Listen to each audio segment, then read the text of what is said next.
즐거움의 문제라는 그런 말씀으로 나누기 원합니다. 처음 계획했을 때는 좀 거창하게 했는데 하다 보니까 참 많이 어렵더라고요, 이 문제가. 그래서 조금 다른 방향으로 나갔다는 느낌도 들어서 좀 그런 무거운 마음으로 오늘 이 말씀을 드립니다. 즐거움의 문제를 한번 생각해 봅니다. 우리가 읽은 시편 137편의 시인은 아주 강한 의지와 결단을 보여줍니다. 사실 저주에 가까운 말을 하면서 내가 이렇게 하겠노라고 결단하고 있습니다. 내가 너를 잊을진데 내 오른손이 그의 재주를 잊을지로다. 뭐 우리나라 말로 하면 내가 예루살렘을 잊으면 손에 장을 찢겠다. 뭐 그런 뜻이겠죠. 내가 예루살렘을 기억하지 않거나 내가 이 세상에서 가장 즐거운 것보다 예루살렘을 더 즐거워하지 않는다면 내 혀가 입천장에 붙을지로다. 그렇게 저주합니다. 이 시를 시인은 앞에서 우리가 말하듯이 사실은 노래하는 사람입니다. 아마도 성전에서 노래를 담당했던 레위인이 아니었을까 우리가 그렇게 추측합니다.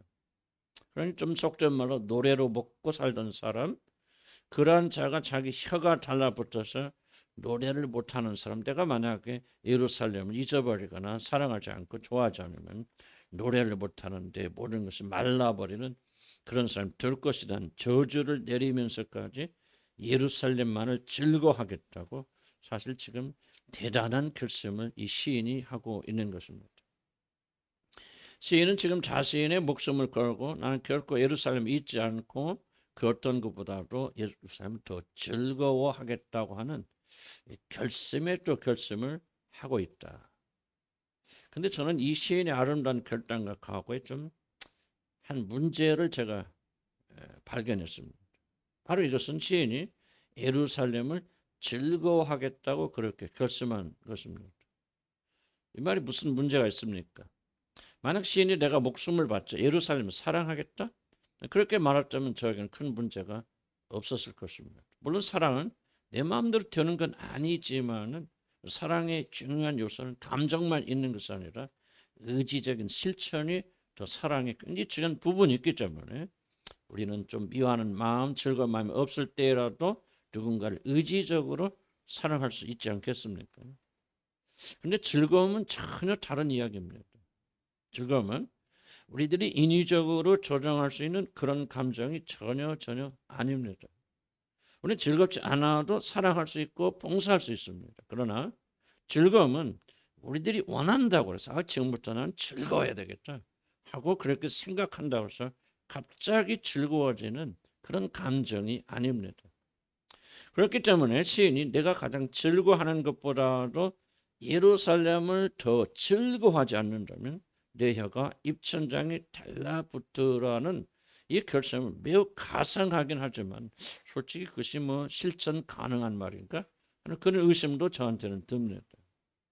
순종하라, 사랑하라, 참고 견디라고 말한다면 그렇게 할 수 있습니다. 그러나 즐거워라 한다면 그 명령을 우리들이 쉽게 지킬 수 있는 것은 절대로 아니다 라고 하는 저는 그런 생각을 합니다.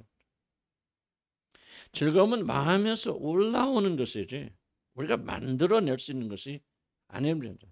그러니 시인이 아무리 나는 예루살렘을 가장 즐거워하겠다고 결심을 또 결심하여도 자기 마음에서 그런 마음이 올라오지 않으면 절대로 그렇게 즐거워할 수가 없습니다.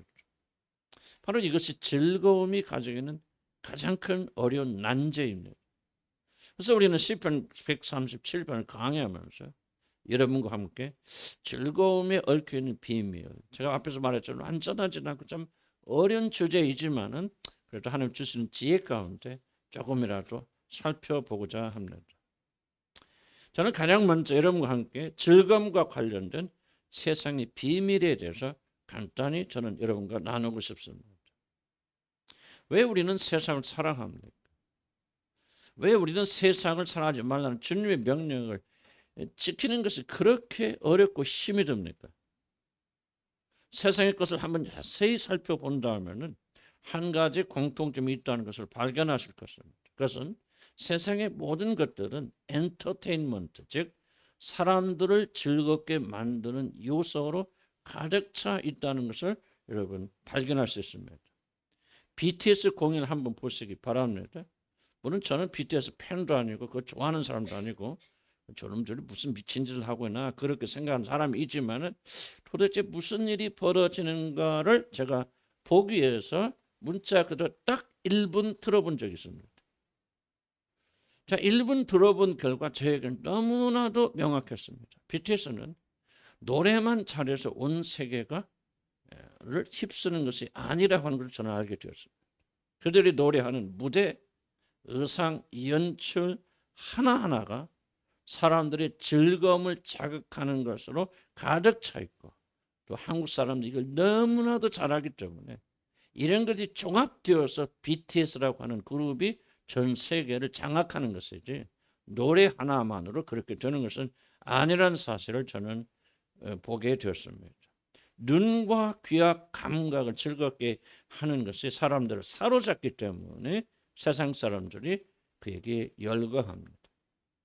그런데 놀랍게도 또는 비극적으로 BTS뿐만 그런 그 즐거움의 요소를 가지고 조작하는 것이 아닙니다.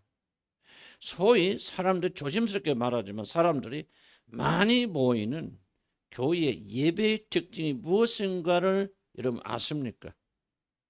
조금 깊은 관찰력을 가지고 사람들이 많이 모이거나 열광에 빠지는 여러분 예배의 특질을 잘 살펴보면 놀랍게도 그 예배와 찬양 안에는 사람들의 마음을 즐겁게 하는 엔터테인먼트의 요소가 강하게 들어있다는 사실을 여러분은 발견하게 될 것입니다. 그런데 우리들이 하나님의 눈으로 세상이 제공하는 즐거움을 잘 살펴보면 세상이 주는 즐거움에는 항상 하나님이 미워하시는 죄의 아주 자극적인 성분이 있다는 사실을 여러분은 알게 될 것입니다. 전문적인 용어로는 이것을 킥이라고 하는 KICK, 킥이라고 하는 단어를 사용합니다. 킥이 뭐냐면 음식을 먹을 때 우리 입맛을 자극하는 독특한 맛, 무엇인가 이것을 먹으면 진짜 사람 죽이네 감탄하게 만드는 무슨 뭐 마늘이 됐건 뭐가 됐든 그런 양념을 가리켜서 전문적인 용어로 또는 은어로 킥이라고 말합니다. 한 방 얻어 터지는 것 같이 아주 강력한 맛이 있다. 이것이 킥이 있다. 그렇게 말합니다. 우리들이 세상의 것을 즐거워하는 숨어있는 이유가 있다면 그것은 놀랍게도 세상의 것에는 무엇인가 짜릿하고 자극적이고 무엇인가 뻥 뚫리게 만드는 한마디로 킥이 있기 때문에 사람들은 세상적인 것에 빠집니다. 나는 이것은 매우 매우 중요한 세상의 즐거움의 비밀 중 하나라고 저는 그렇게 생각합니다. 그런데 그 킥이 도대체 무엇입니까? 영적으로 한번 살펴보시기 바랍니다. 지혜 눈으로 보고 하는 진리의 말씀의 눈으로 보게 된다면 세상에서 주는 모든 세상의 킥은 사실 하나님의 법을 깨는 죄에 물든 쾌감이라고 하는 것을 여러분이 알게 될 것입니다. 왜 결혼한 남자가 사랑하는 자기 아내를 놔두고 자신의 마음을 알아준다는 핑계로 옆집 여자를 만나서 몰래 사랑을 나눕니까? 여러 가지 그럴듯한 이유로 변명하겠죠. 나는 사랑받지 못해서 인간받지 대접받지 못해서 나를 사람처럼 인간처럼 대접해주는 이 남자 이 여자가 너무 좋아서 나는 이 금지된 사랑을 하고 있다라고 그렇게 말할 수 있지만 여러분 영적으로 보게 되면 이 금지된 불륜에는 하나님의 법도를 깨는 데서 오는 강력한 킥이 있기 때문에 이 사람들은 불륜을 저지릅니다. 그들이 어떤 이런 불법적인 사랑에 목말라 하는 이유는 바로 그 사람들의 의도에는 내 이웃에 있는 아내를 탐내지 말라는 하나님의 법을 깨는 쾌감, 즉 죄로부터 나온 킥이 강력하게 이 안에 있기 때문에 그리고 이것은 상상을 초월한 쾌감을 가져다 주기 때문에 그래서 가정이 파괴되는 것을 보면서도 사람들은 이것을 멈출 수가 없는 것입니다. 그래서 우리 속담에도 이런 속담이 있지 않습니까? 서리에서 먹는 수박이 더 달고 훔쳐 먹는 빵이 더 맛있다 라고 그렇게 말하지 않습니까? 만약 저와 여러분들이 세상의 즐거움이 비밀을 이해하지 못한다면 우리는 세상의 밥이 들고 말 것입니다. 왜 우리 그리스도인들이 좋지 않은 드라마 같은 것을 삼가야 합니까? 뭐 그것을 보면 지옥 갑니까? 죄입니까? 나는 그렇지 않다고 생각합니다. 그런데 우리 믿는 이들이 모든 드라마를 말하는 것이 아니라 적어도 우리가 좋지 않은 드라마를 반드시 금하여 준 이유는 바로 소위 세상 사람들이 즐거운 인기 드라마일수록, 시청률이 높은 드라마일수록 죄에 물든 이 킥이 강력하게 숨어있기 때문에 그렇습니다. 물론 모든 드라마가 다 그렇지 않을 수 있고 교육적으로 유익한 드라마가 있을 수도 있습니다. 하지만은 사실 우리 한국에서 방송되는 대부분의 드라마에는 다른 나라에서 만들 수 없고 다른 나라 사람들이 제공할 수 없는 강력한 세상적인 킥이 곳곳에 숨어 있기 때문에 전 세계 사람들이 한국 드라마에 열광하는 것입니다. 사랑하는 하나님의 자녀들이에요. 잊지 마십시오. 이 세상은 여러분들을 지옥으로 끌고 가기 위한 강력한 킥으로 가득 차 있습니다. 그래서 주님은 이 세상이나 이 세상에 있는 어떤 것들도 사랑하지 말라 그렇게 말씀하신 것입니다. 우리 주님이 여러분의 사랑에 목말라서 또는 여러분이 다른 것을 사랑하면 시기와 질투 때문에 여러분 세상을 사랑하지 말라는 것이 아닙니다. 세상에는 우리 하나님의 자녀들 죽이고 빼앗기고 멸망시키는 킥으로 가득 차기 때문에 여러분을 살리기 위해서 세상이나 세상의 것을 사랑하지 말고 세상이 제공한 이 깜찍한 킥에 눈 돌리지 말라고 그렇게 말씀하시는 것입니다. 세상은요, 죄에 물든 킥으로, 순간적인 쾌감을 가져든 킥으로 사람들을 조종합니다. 바로 이것이 세상이 제공하는 즐거움에 숨겨진 비밀입니다. 하나님의 법을 깨뜨리는 쾌감에서 오는 킥이 세상 즐거움에 숨겨진 레시피입니다. 이 킥 때문에 생명을 잃은 자들이 한둘이 아닙니다. 저 위대한 사사였던 삼손이 이방연자 들릴로가 제공했던 이 킥에 눈이 멀어서 마지막 자기 자신이 실제 눈이 뽑혀버린 그런 비참한 최후를 당하지 아니하였습니까? 저 경건한 다윗이 바로 이 강력한 킥에 걸려서 그만 밧세바의 음란한 죄를 짓고 자신의 충실한 신하 우리아를 죽이는 엄청난 죄를 짓지 아니하였습니까? 그러므로 사랑하는 성도 여러분, 세상에 숨겨진 킥을 조심하십시오. 그것은 여러분을 죽이는 독입니다. 이것이 바로 세상 즐거움에 숨겨져 있는 엄청난 비밀입니다.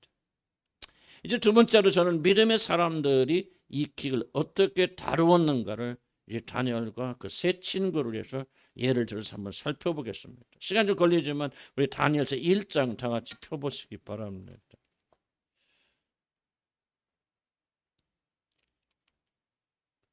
다니엘서 1장을 우리 한번 보시기 바랍니다.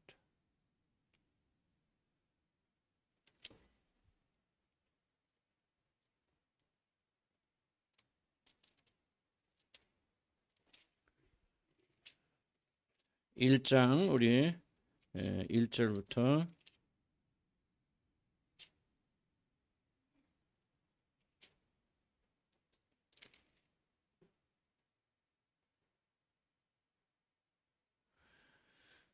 우리 8절까지 한번 읽어볼까? 시작. 유다 왕 여호야김이 다스린 13년이 되는 해 바벨론 왕 느부갓네살이 예루살렘에 이르러 성을 에워쌌더니 주께서 유다 왕 여호야김과 하나님의 전 그릇 얼마를 그의 손에 넘기심에 그가 그것을 가지고 신할 땅 자기 신들의 신전에 가져다가 그 신들의 보물 창고에 두었더라. 왕이 환관장 아붓노스에게 말하여 이스라엘 자손 중에서 왕족과 귀족 몇 사람 곧 흠이 없고 용모가 아름다우며 모든 죄를 통찰하며 지식에 통달하며 학문에 익숙하여 왕궁에 설 만한 소녀를 데려오게 하였고 그들에게 갈대아 사람의 학문과 언어를 가르치게 하였고 또 왕이 지정하여 그들에게 왕의 음식과 그가 마시는 포도주에서 날마다 쓸 것을 주어 3년을 기르게 하였으니 그 해에 그들은 왕 앞에 서게 될 것이더라. 그들 가운데 유다 자손 곧 다니엘과 하나나와 미사엘과 아사랴가 있었더니 환관장이 그들의 이름을 고쳐 다니엘은 벨드사살이라 하고 하나냐는 사드락이라 하고 미사엘은 메삭이라 하고 이사야는 아벤느고라 하였더라. 다니엘은 뜻을 정하여 왕의 음식과 그가 마시는 포도주로 자기를 더럽히지 아니하리라 하고 자기를 더럽히지 아니하도록 환관장에게 구하니. 아멘. 유다의 수도인 예루살렘 기원전 586년 바벨론의 느부갓네살 2세에 의해서 함락되었습니다. 예루살렘을 무너뜨린 바벨론 사람들은 유대 사람들이 다시 일어나서 반역하지 못하도록 하기 위해서 여기 있는 사람들을 지도자급인 사람들을 이제 포로로 잡아갑니다. 특별히 귀족들과 똑똑한 젊은이들을 포로로 잡아갔습니다. 다니엘과 그의 세 친구들이 바벨론에 잡혀갔을 때 이들은 나이가 아주 어린 청소년에 불과했습니다. 그런데 이들이 아주 뛰어난 재능을 가지고 있었기 때문에 그들을 사로잡은 바벨론 당국은 이 젊은이를 궁에 두고 왕이 사는 궁에 두고 고등교육을 받게 합니다. 요즘 말로 하면 이것은 마치 바벨론판 영재 국가적 영재 프로그램입니다. 지혜가 아주 뛰어났던 바벨론의 왕들은 자기 자신의 나라를 더욱 강한 나라로 발전시키려면 바벨론 국민으로만은 되지 않는다. 그래서 심지어 자신들이 포로로 잡아온 그런 사람들 중에서 뛰어나고 똑똑한 사람이 있고 올바르고 여기 보면 얼굴이 바른 사람들이 있다면은 그들을 차별하지 않고 어릴 적부터 데려다가 바벨론식의 영재 교육을 시켰습니다. 사절에 보니까 곧 흠이 없고 용모가 아름다우며 모든 지혜를 통찰하며 지식에 통달하며 학문에 익숙하여 왕궁에 설만한 소년을 데려오게 하였고 그들에게 갈대아 사람들의 학문과 언어를 가르치게 하였다고 기록하고 있습니다. 바벨론 왕은 뽑혀온 인재들에게 자기 나라의 문명인 갈대아 사람들의 학문과 언어를 가르칩니다. 여러분이 잘 아시다시피 학문과 언어는 그 나라의 정신입니다. 그런데 여기서 학문이라고 하는 말은 언어로 보면 문학, 리터러치라고 하는 그런 뜻을 가지고 있다고 학자들이 그렇게 해석합니다. 즉 바벨론 왕은 잡혀온 영재들에게 다른 과학이나 이런 걸 가르치는 것이 아니라 그 나라의 유명한 문학 서적들을 읽게 하고 가르쳤습니다. 왜냐하면 한 나라의 문학과 글은 그 나라의 정신이고 그 나라의 가치고 그 나라를 지탱하는 보이지 않는 힘이기 때문에 바벨론 왕은 이들을 잡아다가 그 나라의 문학을 가르칩니다. 바벨론 왕이 잡혀온 자들에게 그 나라의 문학을 가르치라는 말은 바로 그들이 바벨론의 정신, 그 나라의 가치와 그들을 유지하는 바벨론의 공동체 정신을 이들에게 심었다고 하는 그런 뜻입니다. 그럼 이것은 매우 놀라운 세상이 하고 있는 일에 대한 비밀을 우리에게 계시해 주시는 것입니다. 그래서 붙잡혀온 젊은이들이 바벨론의 학문과 문학을 자신의 것으로 만들었을 때 이게 중요합니다. 그러면 이들은 자동적으로 바벨론 사람들이 되어집니다. 바로 이것이 문학의 힘이고 이것이 바벨론 왕이 노렸던 것입니다. 그런데 더 놀란 비밀이 하나 있습니다. 놀란 비밀은 다른 것이 아니라 이들에게 제공된 음식에 있습니다. 바벨론 왕은 잡아온 포로들에게 그냥 포로들이니까 그냥 아무거나 싼 거 일반 음식을 주는 것이 아니라 임금이 바벨론 왕이 친히 먹는 가장 기름지고 맛있는 음식을 이들을 3년 동안 먹입니다. 그럼 놀랍지 않습니까? 포로들에게 그 나라의 왕이 먹는 음식을 먹입니다. 도대체 이 바벨론 왕은 왜 이 어처구니 어떻게 보면 엉터리 같은 자기가 먹는 친히 먹는 음식을 3년 동안 이들을 먹여서 기를까요? 저는 외국에서 오래 생활해 봤기 때문에 이 비밀을 압니다. 여기 사는 것이 매우 힘들지만은 만약 그 나라의 언어에 익숙해지고 더욱더 중요한 것은 그 나라의 음식이 입에 맞게 되면 그 사람은 그 나라에 사는 것이 하나도 어렵지 않습니다. 그래서 언어와 음식에 적응된 사람은 결코 그 나라를 떠나지 않고 대개 그 나라에 정착합니다. 그런데 그 나라에 끝까지 정착하지 못하는 사람, 돈도 많이 벌고 높은 자리에 올라갔으나 결국은 그 나라에 떠나가는 사람은 여러 가지 이유를 대지만은 가장 핵심적인 것은 그 나라의 음식에 적응하지 못하는 사람들은 결국 그 나라를 떠나가는 것을 저는 외국 생활하면서 많이 보았습니다. 미국에 가면 우리 교포 아이들이 많이 삽니다. 그런데 그들이 나이가 들면 놀라운 것을 하나 발견했는데 다들 한국 음식을 찾고 한국을 그리워하고 한국에 오는 것이 굉장히 큰 소원인 것을 제가 미국에 살면서 보았습니다.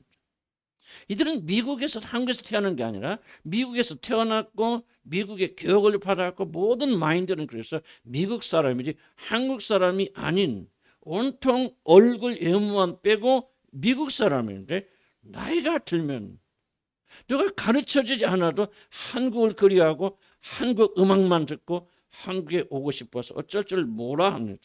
왜 그런지 아십니까? 그들을 잘 관찰해 보면 그렇게 한국의 음식을 먹고 한국의 노래를 부르고 한국에 오기를 간절히 원하는 자들의 공통점이 하나가 있습니다. 그것이 뭔지 아십니까? 그 아이들은 집에서 한국 음식을 먹고 자랐다는 얘기입니다. 그런데 한국 밥을 먹고 자라지 않은 아이들, 예를 들면 미국 가정에 입양된 아이들은 똑같은 한국인의 피를 가지고 있어도 한국을 그렇게 그리워하지 않습니다. 그 이유는 이들이 외국 부모에게 입양되어서 한국 음식을 먹지 않고 자랐기 때문에 바로 어떤 음식을 먹었느냐가 자라서 어떤 나라를 따르느냐를 결정하는 것을 저는 많이 보았고 이것이 바로 바벨론 임금이 행한 비밀입니다. 사실 음식까지 사람을 길들이는데 강력한 무기도 없습니다. 사실 그 사람의 정체성은 먹는 음식, 그 사람이 무엇을 먹느냐에 달려 있다고 해도 틀린 말은 절대로 아닙니다. 이것을 이해할 때 그 나이 어린 다니엘과 그의 세 친구들이 왜 목숨을 걸까? 왕이 주는 음식을 거절하는 것은 목숨을 건 일이거든요.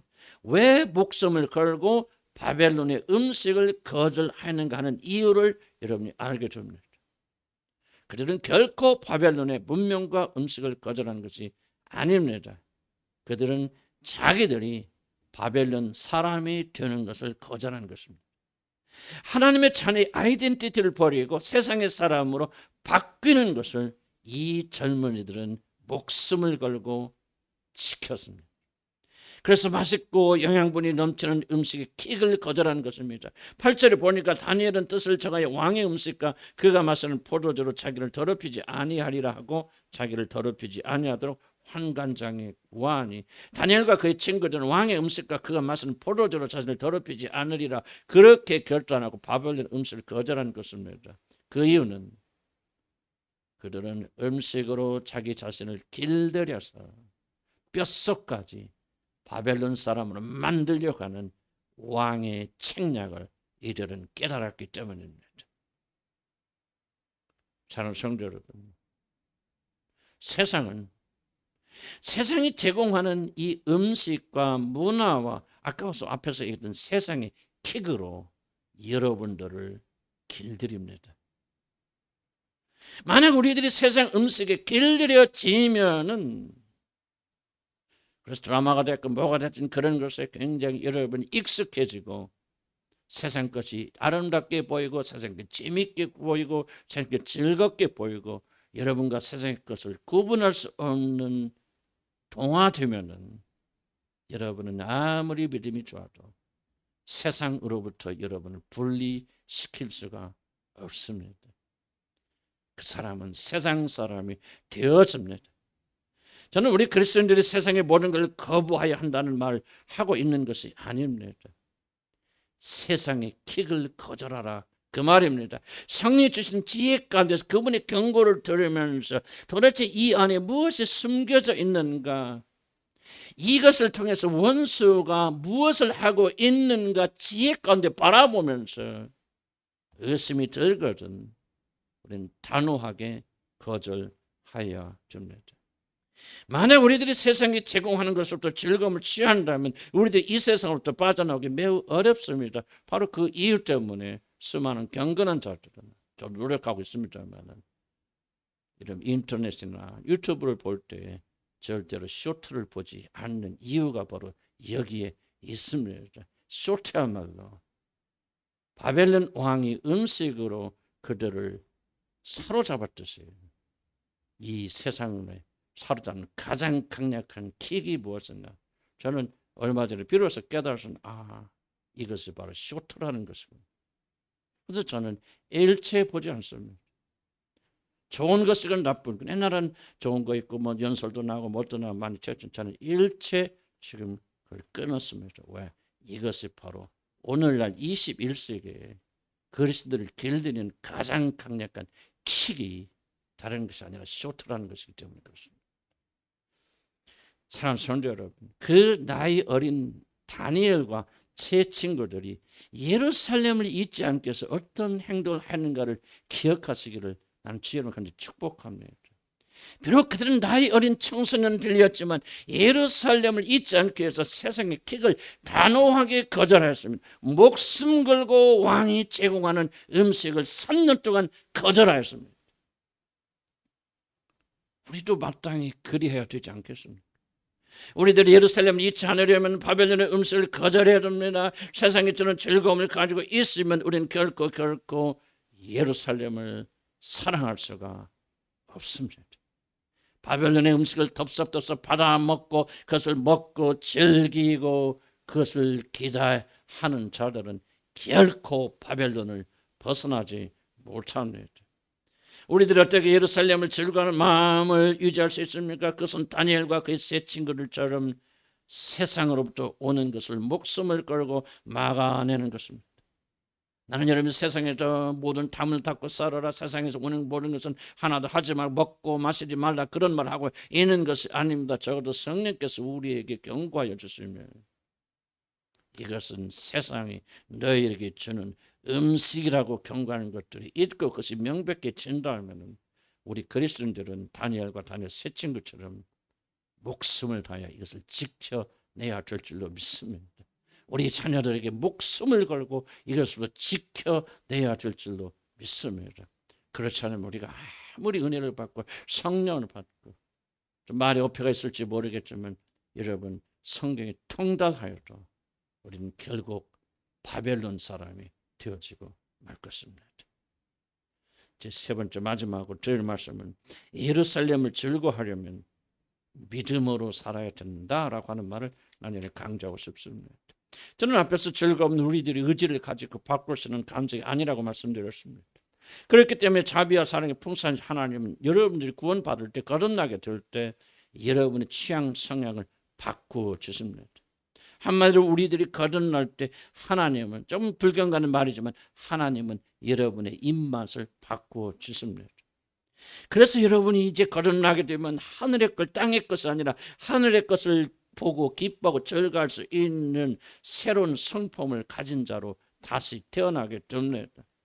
사실 이 놀란 은혜가 우리에게 없다면 우리는 결코 바벨론의 음식을 거절할 수가 없습니다. 세상으로부터 온 그 강력한 킥을 막아낼 길이 없습니다. 그러나 우리 마음이 변했기 때문에 성품이 달라졌기 때문에 더 이상 그런 것들이 우리에게 기쁨과 즐거움을 가져다 주지 못하기 때문에 우리는 비로소 그 세상으로부터 오는 것들을 이겨낼 수가 있는 것입니다. 거듭남은 근본적인 변화를 우리에게 가져다 줍니다. 거듭나기 이전 우리를 한번 생각해 보시기 바랍니다. 죄를 짓는 것이 얼마나 짜릿했습니까? 몰래 숨어서 먹던 거 행하던 일들이 얼마나 즐거웠습니까? 분노하면 살아있는 것 같고 남을 증오하면 생기가 떨고 성적인 죄를 금한 사람과 죄를 지을 때 얼마나 여러분 짜릿했습니까? 그냥 킥이 넘치지 않았습니까? 나쁜 상상을 하고 이상한 상상을 하면 시간 가는 줄 모르고 그것을 얼마나 여러분들 저와 여러분이 즐겼습니까? 그러나 여러분이 진정으로 거듭났을 때 성령이 여러분 안에 주어졌을 때 성경이 전한 대로 이전 것은 지나가고 새로운 피조물이 되었을 때 과연 여러분이 그런 뒤에도 그런 것들이 즐겁던 거예요. 진정으로 거듭난 사람은 이제 그의 성향이 바뀌었기 때문에, 영적 가치가 바뀌었기 때문에 더 이상 그 사람은 세상의 죄를 즐거워할 수 없습니다. 세상의 킥을 더 이상 찾아다닐 수 없습니다. 그렇게 해서는 안 된다고 말하는 것이 아니라 그렇게 할 수 없는 사람으로 거듭나는 순간 여러분은 바뀝니다. 바로 이것을 가리켜 우리는 예수 믿을 때, 거듭나게 될 때 그 사람의 성향, 입맛이 바뀐다고 그렇게 표현하는 것입니다. 옛날에 느꼈던 쾌감은 더 이상 여러분에게 존재하지 않습니다. 근데 솔직하게 우리 현실을 바라보면 그렇지 못합니다. 구원받는 것이 분명함에도 불구하고 아직도 세상의 것을 없어 즐거움 취하는 자들이 많습니다. 왜 우리는 아직도 세상의 즐거움을 보면 즐거워하고 세상의 킥을 잊지 못하고 있습니까? 도대체 무엇이 잘못된 것입니까? 우리가 받은 구원이 가짜입니까? 우리 안에 계신 성령이 가짜입니까? 여기는 적어도 두 가지 이유가 있다. 거듭났고 성령을 받은 사람들이 바뀌어진 성향으로 살지 못하는 데는 두 가지의 이유가 있다 저는 생각합니다. 첫 번째 이유는 우리들이 그리스도 안에서 새로운 피조물이 되었고 그렇기 때문에 더 이상 세상의 것을 즐길 것이 없는 다른 존재가 되었다는 사실을 우리가 중요하게 여기지 않습니다. 그리고 그것을 도무지 믿지 않습니다. 아무리 우리들이 변화가 되어서 더 이상 죄를 즐기지 않는 사람이 되었다 할지라도 만약 우리들이 그 사실을 굳게 믿고 그 위에 여러분이 서 있지 아니하면은 그 놀라운 혜택을 우리를 누릴 수가 없습니다. 여러분 새로운 존재가 되었다고 성령이 바뀌었다고 여러분 육신이 다 자동적으로 순종을 따라와서 모든 것이 바뀌어서 온전히 이런 거 염려하고 근심할 필요도 없는 새로운 존재로 살아갈 수 있는 것이 아닙니다. 바뀌었다 할지라도 우리는 그것을 믿음으로 받아들이고 그 믿음에 굳게 서서 실천하고 행할 때만이 우리는 변화된 존재로 살아갈 수 있는데 거듭난 자들이 하나님의 자녀들이 이것을 중요하게 여기지 않고 믿지 아니하고 변화된 삶을 사는 것이 얼마나 중요한 일인가를 생각지 아니하고 가볍게 여기기 때문에 믿음은 있으나 그 믿음은 죽은 믿음이 되는 것입니다. 로마서 11장 20절에 이렇게 바울이 말하지 않습니까? 옳도다 그들은 믿지 아니함으로 꺾이고 믿지 않으면 주어진 힘도 힘을 내지 못하고 꺾이고 이스라엘처럼 빼앗깁니다. 거듭났다고 성향이 바뀌었다고 다 100% 성공하며 사는 것이 아니라 믿지 아니하고 그 믿음 가운데 굳게 서 있지 아니하면 여러분의 믿음은 꺾여버리고 바뀌어진 성향은 아무런 힘을 내지 못하는 것입니다. 만약 여러분이 새로운 성향에 따라 살고자 한다면 그 무엇보다 먼저 나는 새로운 사람이 되었다는 사실을 굳게 믿으시기를 나는 주의 이름으로 간절히 축복합니다. 느껴지지 않아도 때로 그와 반대되는 일들이 일어나서 이건 제가 예수 믿는 사람이야 거듭난 사람이야 이게 어떤 사람이야 하고 의심이 되는 경우에도 불구하고 예수를 믿는 자 누구든지 그리스도 예수 안에 있는 자들은 새로운 피조물이 되었다. 이전 것은 지나갔으니 보라 새 것이 되었다는 말씀을 믿음으로 붙잡아야 됩니다. 감각이 아닙니다. 죽은 사람에게는 아무것도 영향을 주지 못하듯이 자신이 새로운 존재가 되었다는 사실을 강력하게 믿는 자를 이 믿음 안에 굳건히 서 있는 자들은 세상을 이기게 되고 변화된 성향에 따라서 우리는 승리하는 삶을 살게 되어집니다. 그러므로 우리 거듭난 자들은 하늘에 속한 신령한 것들, 거룩한 것들을 사모하던 그런 존재가 되었다는 사실 굳게 믿고 만약 여러분 진실로 거듭났다면 하나님의 자녀가 되었다면 성령이 여러분에 계시다면 그 사실을 믿음으로 감각이 아니라 감정이 아니라 믿음으로 진리를 선포하고 주장해야 됩니다. 사랑하는 성도 여러분 세상과 싸우지 마시고 세상의 유혹과 더불어서 힘겨루지 말기를 바랍니다. 세상과 싸워서 이길 수 있는 사람은 아무도 없습니다. 대신 나는 세상에 대해서 죽었다는 사실 세상을 살아가는 나의 모든 성향은 그리스도 안에서 온전히 바뀌었다는 사실을 굳게 믿고 그 믿음에 굳게 서시기를 나는 주의 이름으로 간절히 바랍니다. 싸우지 마시고 믿으시기 바랍니다. 여러분 안에 있는 유혹을 물리치라고 발버둥 치지 마시고 여러분 예수 그리스도 안에서 새로운 피조물이 되었다는 이 진리에 굳건히 서시기를 나는 주의 이름으로 간절히 축복합니다. 실패할 때도 낭망하지 말고 나는 예루살렘만을 즐거워하는 그런 새로운 존재가 되었다. 예수 그리스도 안에서 나는 온전히 새로운 존재가 되었다. 지금 내 눈에 보이고 내 마음을 자극하는 세상의 킥은 나는 이건 가짜다. 속지 아니한다. 비록 나는 그것에 내 마음이 움직인다 할지라도 나는 믿음을 통하여서 나는 다른 존재가 되었다. 나는 세상에 대해서 이미 예수와 함께 십자가에 못 박였다는 사실을 강력하게 믿고 그 믿음에서 흔들리지 않고 서 있게 된다면은 여러분을 괴롭히던 유혹의 감동과 감정은 어느 사이에 눈 녹듯이 녹아져 버리고 여러분 예루살렘을 즐거워하는 놀라운 축복을 누리게 될 줄로 믿습니다. 아무리 그 믿음이 적다 할지라도 여러분의 속사람을 지배하고 있는 것은 하늘의 것을 삼은 새 성향이라는 사실을 기억하시기 바랍니다. 아무리 이제 자라나서 똥도 오줌도 가리지 못하고 사람같이 살지 못한 아이라 할지라도 그가 응애하고 태어나면 인간이지 짐승이 아닙니다. 우리는 사실 믿어야 되고 그 믿음에 굳게 서 있어야 됩니다. 이런 진실을 여러분의 생멸주 앞에 드렸다면, 예수를 나의 주로 고백하고 그분을 나의 영원한 주님으로 받아들였다면, 그래서 여러분이 거듭났고 하나님의 성령 선물로 받으셨다면, 어린 아이처럼 지금 비록 그 결과가 잘 드러나지 못한다 할지라도 우리는 하나님의 자녀예요. 새 성향을 가진 자예요. 지금 내 눈에 보이고 나를 유혹하는 모든 것은 가짜다, 그것이란 걸, 거짓이라는 걸 선포하고 믿음 위에 굳건히 서 있게 되면 머지않아 여러분의 감정은 변화해서 예루살렘을 기뻐하는 그런 사람이 될 것입니다. 그러나 만약 여러분 믿음을 행사하지 않는다면, 내가 진짜 믿는 사람이 나는 믿지 않는 게 분명히 나는 구원받지 못하는 게 분명히 하고, 이렇게 세상이 왜 이렇게 즐겁고 세상의 킥이 왜 이렇게 좋아하고 낙담하고 절망해서 그것을 쫓아간다면 여러분 구원받고 변화되고 새 사람이 되었음에도 불구하고 여러분은 바벨론에 묶여서 빠져나오지 못하게 될 것입니다. 다니엘과 세 친구를 기억하시기 바랍니다. 그들은 목숨을 걸고 바벨론 왕이 제공하는 음식을 거절하였습니다.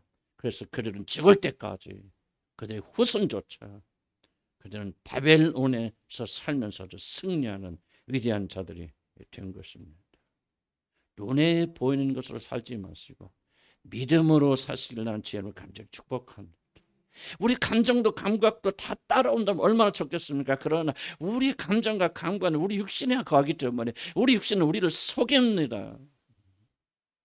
그래서 만약 여러분 감정과 뜨거운 무슨 어떤 일이 여러분 몸에서 일어나던 그런 감정과 감각에 의존하고 산다면 여러분 결코 승리하지 못할 것입니다. 감정과 감각을 뛰어넘어서 우리는 진리 가운데 굳게 서게 되어질 때 나중에 즐거운 마음은 그 결과로 여러분에게 주어진 것입니다. 그러면 사랑하는 성도 여러분, 새 성향에 따라 사는 삶을 연습하시기 바랍니다. 새 성향에 따라 사는 삶은 다른 것이 아니라 믿음에 따르는 사람. 느낌이 없어도, 감정이 없어도, 감각이 없어도 나는 새로운 피조물이 되었다. 그러므로 나는 세상의 것을 즐거워하는 사람이 아니라 하늘의 것을 사모한다. 내가 그리스도 예수 함께 살리심을 받았으면 이제 너희들은 위의 것을 찾으라. 너희 시민권은 이 땅이 아니라 하늘에 있는지라.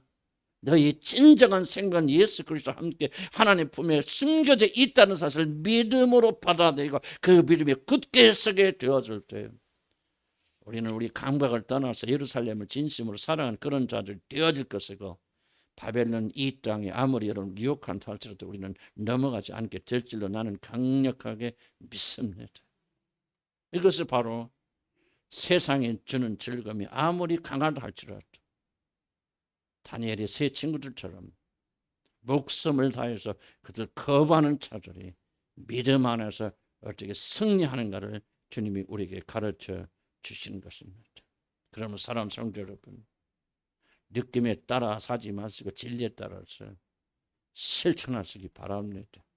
세상이 주는 기쁨 쫓아가지 마시고 당장 볼 때는 드라마를 보고 뭐 나쁜 걸 보고 뭐 치고받고 하는 걸 보는 것이 더 즐겁게 할지라도 여러분 그것은 여러분의 속사람이 즐거워하는 것이 아니라 여러분의 겉사람 썩어 부패된 여러분의 육신이 즐거워하는 것입니다. 그러므로 거기 속지 마시고 여러분 이렇게 단호하게 외치시기 바랍니다. 나의 겉사람은 이미 죽었다, 끝났다. 나의 속사람은 하늘의 것을 사모하고 하늘의 것을 즐거워하는 자다. 처음에는 그 느낌이 안 올지 모릅니다. 기쁨이 없을지 모릅니다. 그러나 여러분 지속적으로 그렇게 훈련시켜 나가게 된다면 이제 여러분의 성향과 감정은 온전히 속사랑에 맞춰져서 이제 세상의 것을 볼 때마다 구역질이 날 것입니다. 세상 킥이라고 주장하는 그런 거 볼 때마다 여러분 속이 뒤집어질 것이며 구역질이 날 것이며 그것을 보는 것 자체가 여러분에게 기쁨이 아니라 슬픔이 되고